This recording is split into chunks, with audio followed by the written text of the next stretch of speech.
Alex, first time we had a little chat to you since the last game of the season. It's all done and dusted now. Just tell us what's in store for your players. What happens for them now, between now and when you start back, and then when you start back, what's your programme like? So we had a meeting with the players yesterday over a Zoom and outlined exactly what's to come in the off-season and the pre-season. So they're going to have a couple of weeks off completely, 3 weeks off from the building, and in that third week they'll start to do some physical work at home that we've set them.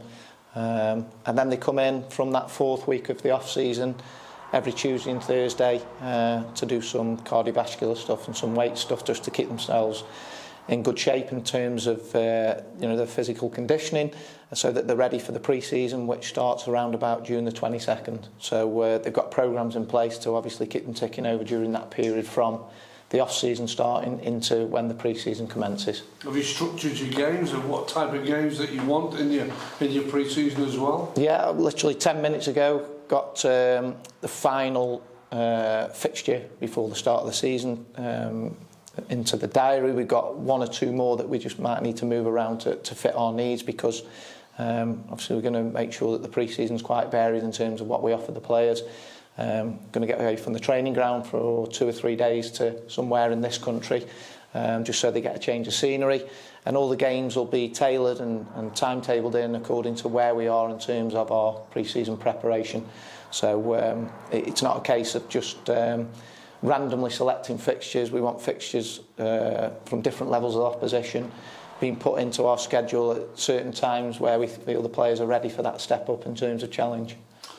Well, you know where you're going. You're going, unfortunately, into League Two. But the one thing about a relegated side or a club is you can't allow grey clouds to linger over, can you? You've got to take any grey clouds out straight away. Absolutely. We've tried to lift those grey clouds in terms of what we've brought into the building for those 2 weeks that we've had with the players and the 4 games that we've had. And to a certain degree, there's been plenty of positives to take from that we're going to take into pre-season. But ultimately, we're not daft. We know what frailties and weaknesses are there, and the improvements that we need to make and the solutions that we need to find to overcome those frailties and weaknesses. So we've set about doing that as well, and everything that we will be doing in terms of our planning now, from recruitment through to the planning of the training to the training itself, will be all geared towards making sure that there's no repetition of any of those things that we've evident so often this season that's just gone. How can you get a winning mentality back into the group? So many different ways. We'll expose them to things in pre-season that they'll need to be exposed to, so they're game ready. Pre-season is going to be brutal for them, mentally and physically. No two ways about that, because the players have got to be battle hardened for what's to come. They're going to be organised and structured in terms of the football, and they're obviously going to be coached extremely well. That's what we pride ourselves on here. But those other areas of the game that are so vital in terms of being mentally strong and physically durable and robust are areas that we have targeted. We know that they need to be better, and we've got many different strategies and ways that we're going to work towards making sure that those are ticked off. It's also that time of the year when it's a hard time of the year for football managers, wherever they may be, because you have to make big calls in terms of your retainers. Can you bring your supporters and us up to date with where you are at the moment with that? Yeah, there's been around about 9 players off the top of my head who've been released. That varies from some of the younger boys who haven't been able to establish themselves in terms of the first team squad. It's never nice, obviously, to make those calls with those players, because for many of them we've grown up with them in terms of development from such a young age. They've all invested themselves and their families so much time into obviously becoming a footballer and trying to make the grade at this club. And for those players in particular, it's certainly not been for a lack of trying, but ultimately in football, you've got to try and find your way into the team at this club, every bit as much as any other club once you reach that 20-21 age. And if you're not at that stage by then I think it's the right thing to do for the player ultimately, for them to obviously be given the opportunity to forge a career elsewhere. Others who are obviously perhaps further down the road, I know obviously it's already been made public that some of our more experienced players are leaving. It's a little bit different for them in terms of there's all sorts of different reasons why they may be leaving the building. We spoke about the reasons for Chris. It's looking obviously increasingly likely that Tom won't be joining us again next year. And there is others on that list as well who we feel, would benefit from a new start away from the building, because ultimately we can't promise them any football next year. We've got ideas in terms of the types of players we want to bring in and feel they'll be the right fit for the club. And ultimately some are going to be, not able to hold down a place here because we can only hold so many in the squad. And look, you have to be ruthless, unfortunately, in terms of your decision-making processes. It's always what's best for the club and what's to ensure that we have the best possible team out there on July the 30th. And if that means some players have to leave, then so be it. That's the nature of football, and it's something that we're comfortable doing. It's not nice, but we're comfortable having to make those decisions because that's a necessity, I'm afraid, in terms of making those decisions. For players like Mika Mandron and people who are out of contract, and you would have offered contracts to some of those, is there a time limit on it? And do you have to have a time limit for your benefit, really, isn't it? Because you can't just wait and wait. How do you go about that? Yeah, we want Mika to stay. We think he'll be highly valuable to the group next year. He can provide so many things that we need from our number 9.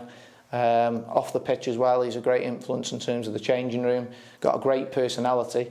So there is an offer for Mika to remain at the club, but ultimately, like you say, there is a deadline on that because we have to make plans for that potentially being a no from him. So there'll be a very quick turnaround in terms of our expectations for decisions on players that we have offered contracts to, who were out of contract, because we need to know exactly where we're going over the next 2 or 3 weeks. These next 2 or 3 weeks are as important as what's to follow later on in the off-season and even towards the end of the transfer window. We want to make sure that a lot of our business is done early so that those players are with us right from the start of the pre-season, so that we can start to generate and build not only a team that we can be proud of on the pitch, but also developing that harmony off the pitch. The 4 games that you've had, has that given you a clearer picture to think what reinforcements you need? Yeah, it has. It has. We know exactly what we need and where. Now, getting those players in is an altogether different proposition. Knowing how we're going to play and what players we need to bring in to allow us to function as successfully as we can, that's the easy bit. We know that. We have a clear vision on that. As I say, now working towards getting those players in to fill those gaps and those identified areas. That's the hard bit. We've already got a long list in each of those positions we've identified, and over the last few days we've started to make real inroads in terms of speaking to those players, all their agents, in terms of the ones we've identified. Naturally, some will drop off the list because you don't always get your number 1 targets. It would be nice, but we're realistic enough to know what sort of market that we're working in and where we are in the food chain. So that's why you need to have plenty of options in those positions. When you go into all this about trying to identify them, what are you looking for? What type of player do you want here? Well, we're identifying, and this whole process now is a lot easier having Josh Kennardin as head of recruitment and Glyn as the consultancy to recruitment, because those two have 2 different perspectives in terms of how they can provide us with the data and the information on the players that we require. In terms of the type, they've got to complement what we already have, and they've also got to provide us what we don't have with our existing players, because, as I say, we've identified what we need. We need some experience, of course we do. Now, that might not mean they're going to be 32, 33 years old. Experience can come from a 25-year-old who's played 200 AFL games. So we don't necessarily determine experience by how old they are, it's how many games they've played. We also need to have players that are going to influence others and not just themselves. So it's no good having players across the full 11 who can only perform and influence their own performances. We need some players who can affect and influence the performance of those around them. So if we can get players in that on some weeks are only 6.5 out of 10 themselves, but they ensure players around them are a 7, 8 or even 9 out of 10, then they're the type of ones that are going to be extremely valuable to us going forward across a 46-game season. You've watched 1 or 2 League 2 games in the recent weeks as well that have gone by. Is there going to be a big difference between the type of player that you've had in a League 1 that you need to supplement into being a League 2 side? Not really, no. There's got to be good players. There's got to be good players who fulfil all the responsibilities and roles we'll expect of them. And if they can do that, they'll play every week. And players that can't do that, I said it after the interview in the Lincoln game, then they won't play. So every player will know exactly what their responsibilities are within our team, and they'll have to fulfil those duties week in, week out consistently to hold down their place in the team. What we have got is a clear idea of how we're going to have a really balanced squad to fit into the style and the system that we're playing. So that we've got at least 2 players in each position who are competing obviously week in, week out to hold down that place, and there's pressure on them to perform every single week, and if they don't, they know that somebody's right behind them ready to take the place. And without having that fear of losing your place in the team, I think standards can drop. So injuries aside, we're hoping that every single week there's going to be that option to select 1 or 2 or even 1 of 3 players for every position in that team. It's only a few hours since your season's actually finished for you in particular, but it seems as though you're already looking forward to that real start of that hard work in the pre-season, with how you've been speaking about what you're going through at the moment. Yeah, absolutely. We're all really looking forward to it. You know, we've got a plan and an idea of exactly how it should look.